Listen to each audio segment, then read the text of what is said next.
सामना सुरू होण्यापूर्वी एक चर्चा रंगली होती, ती म्हणजे रोहित शर्मा निवृत्त होणार आणि त्यामुळे त्याच्या फॅन्समध्ये प्रचंड टेन्शन होतं.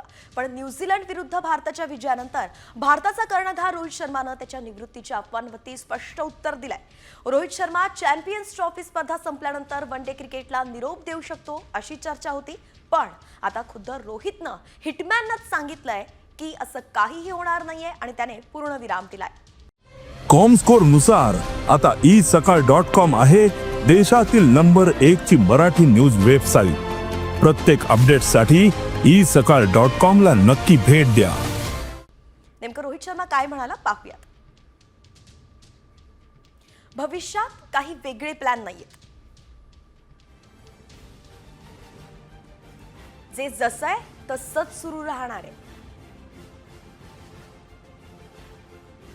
मी वनडे फॉर्मॅट मधून निवृत्त होत नाहीये असं स्वतः रोहितनं स्पष्ट केलंय.